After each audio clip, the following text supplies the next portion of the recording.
همیشه براتون سوال بوده که مادر پدر یا اجداد نژادهایی که داخل مرغداری‌های بزرگ در واقع نگهداری میشن و ازشون تخم گرفته میشه و بسیار بسیار همین تخمایی که توی سوپرمارکت ها میفروشن و سفید هستن معمولا، اجداد این نژادها چه نژادی میتونه باشه؟ یکی از اون نژادهای جذابی که تقریبا میتونم بهتون بگم 70-80% این مرغای ماشینی یا مرغای کارخونه‌ای یا همین تخم مرغایی که میبینین اجدادشون این نژاد زیبای لگهورن هستش دوستان. نژاد زیبای لگهورن نژادیه که یه سری خصوصیات داشته که باعث این اتفاق شده. تا انتهای ویدیو همراه من باشین تا بدونین این خصوصیات چی بوده. اما قبل از اینکه بریم سر اصل مطلب، اگر از این سبک ویدیوها خوشتون میاد و میخواید اطلاعات جامع و کاملی در رابطه با پرورش انواع پرندگان و حیوانات مزرعه و چالش‌های زندگی روستایی من بدونید، این ویدیو رو لایک، کانال من رو سابسکرایب و زنگوله کنارش رو فعال بکنید تا هر وقت ویدیو جدیدی گذاشتم بتونید با چشمای زیباتون ببینید. عاشقتونم.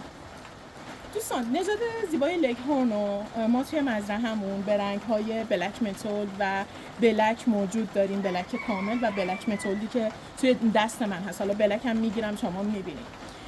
این نژاد بسیار بسیار نژاد مقاوم، در این حال بسیار تخم‌گذارهای عالی هستن. کرد شدن تو این نژاد معنا نداره. تخم‌گذاری واقعا بسیار بسیار تو این نژادها بالا هستش. جوجه هاشون جوجه های بسیار مقاومی هستن. مرغ خروس ها مقاومن. به خاطر همین یک نژاد بسیار محبوب در کل دنیا شده و همینطور نژادی که میتونه توی قفس های تخم‌گذاری در واقع فارم های بزرگ مرغای تخم‌گذار دووم بیاره این نژاد هست دوستان. از دلایل دیگه ای که میتونم به این در واقع خوبیای این نژاد رو بهتون بگم اینه که اینا در واقع سبک وزنن و غذا کم میخورن و در واقع ضریب تبدیل بسیار مطلوبی دارن. یعنی در این حال که غذا کم میخورن، از اون ور تخم گذاریشون خیلی خوبه و به اصطلاح میگن این مرغا توی یک روز 2 بار تخم میذارن، یعنی هر 18 ساعت یه تخم میذارن. جالب نیست؟ خیلی باحالن واقعا. از ویژگی‌های ظاهریش بخوام بهتون بگم، در واقع تاج‌های بسیار بسیار بلند که به این شکلی می‌بینید. اصلا تاج دیده بودین خدای تو مرغ تو خروس این شکلی باشه؟ تاج‌های بسیار بلند که به صورت اره‌ای، تاج اره‌ای شناخته میشن. قبقب‌ها بسیار بلند. حتی این مرغ انقدر در واقع تاج و قبقب داره که شبیه در واقع خروس از خودش، یه پا خروسیه برای خودش. خب این مرغه. و گوشواره‌های سفید رنگ از شاخصه های ظاهری این نژاد هستن و همچنین تخم‌گذاری بسیار بالا و کرچ نشدن های مکرر. یعنی فکر می‌کنم من هر 2-3 سال یک بار به زور شاید کرچ بشه این نژاد.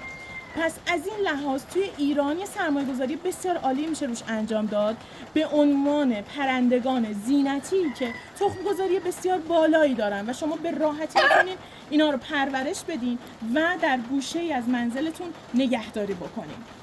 در رابطه با نگهداری این نژاد جذاب اگر بخوام بهتون بگم، نگهداریش بسیار بسیار راحت هستش. نگهداری این حیوانات بخاطر اینکه فقط دانه بالانس شده و آب میخوان. واکسیناسیون هم که سالانه، اگر واکسیناسیونی البته سالانه که نمیشه گفت، برای بالغا البته بیشتر، هر 3 ماه یک بار، هر 6 ماه یک بار و واکسن های سالانه شون رو دریافت بکنن، مثلا سال یک بار معابله بزنیم، خیلی خیلی توی رشدشون و ماندگاری این در واقع نژاد زیبا تاثیرگذار هستند. ببینید شما هر چقدر کیفیت نگهداری پرندگانتون بالا باشه، در نتیجه پرندگان هم به همون مقدار به شما این رو پس خواهند داد.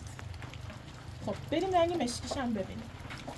رنگ زیبا و بلک لگهورن هست دوستان. این دومش هست به این شکل، زیباست واقعا. زیباییش حرف نداره، نمونه است. گوشواره های سفید، تاج اره‌ای، جذاب، دوست داشتنی بلک. خیلی من بلک ها رو دوست دارم، همیشه دوست داشتم تو هر نژادی. و اینم مرغاشم، اینم مرغان و اینم داداش کوچیک است. مرغای جذابشو فقط شما ببینید. کی از این نژاد بدش میاد؟ دانه کم، مصرف دانه کم، تخم گذاری بالا. دوستای گلم خیلی خیلی ممنونم که تا انتهای این ویدیو همراه من بودین. حتما این ویدیو رو لایک کنید، برای دوستانتون بفرستین. اگر نیاز به نژاد لگ‌هورن دارن ما تو مجموعه‌مون موجود داریم، میتونیم براتون تهیه بکنیم جوجه هاش رو. جوجه های 1 ماهه براتون ارسال میکنیم. جوجه 1 روزه اینا ارسال نداریم به خاطر اینکه احتمال اینکه جوجه ها از بین برن توی راه خیلی بالاست. بنابراین جوجه های 1 ماهه رو براتون ارسال میکنیم توی این رنگ های جذاب. انشالله که بتونیم رنگ زیبای بلو و لاوندر هم موجود بکنیم، ولی شما فقط رنگ جذاب این مرغ رو ببینید، یعنی مشکیشو. خیلی ممنون که تا انتهای ویدیو همراه من بودین. امیدوارم که همیشه شاد و سلامت باشید در کنار پرندگانتون. قطع نکن. خداحافظ. من بای بای هم بکنم بعد قطع کن آقای فیلم بردار. خداحافظ.